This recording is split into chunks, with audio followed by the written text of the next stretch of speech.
The phrase "the book is better than the movie" is something that is very commonly heard. The saying rings true with Ready Player One, though in this instance the movie takes enough liberties that it feels like its own beast that is just influenced by its source material. This is not necessarily a bad thing, as Ready Player One carves its own identity to become a very fun, if flawed, film. Ready Player One takes place in 2045, where overpopulation and poverty has become rampant. Citizens escape this depressing world by logging into a virtual reality video game simply titled The Oasis. The creator of this extremely popular game died, leaving behind a scavenger hunt for one player to win full control of the Oasis and more money than they'll know what to do with. The movie focuses on Wade Watts, as he slowly uncovers and deciphers clues through the help of friends and players he meets along the way. Long story short, it's part Charlie and the Chocolate Factory and part puzzle solving a la the Da Vinci Code. The plot is fairly easy to follow and is enjoyable, but really just seems like an excuse for the amazing action sequences on display here. It's a pop culture extravaganza with references from mostly 80s and 90s music, movies, and video games.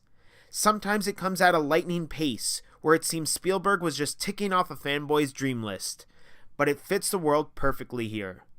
The amount of times I smiled at these references would have been reason enough for me to recommend the movie, but luckily it's more than that. The overall message of the movie doesn't feel heavy-handed and warns of a near-distant future that our society hopefully avoids. Where the movie lacks is in its emotional impact of the characters on screen. Don't get me wrong, the performances here are top-notch, but I really only cared for a couple of the many characters. I guess this is to blame on the part of the movie that focus on the real world. They just lack the enjoyment of the Oasis scenes. Spielberg knows how to put on a spectacle. I just wish that same focus was put into the real world characters.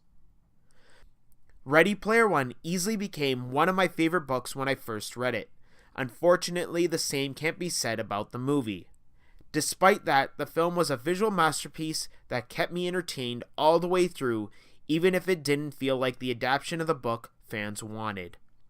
I still recommend video game and 80s and 90s pulp culture fans to give it a look. You won't be disappointed. I give Ready Player One a 7.5 out of 10. Let us know what you thought of Ready Player One, and don't forget to like and subscribe. As always, game on.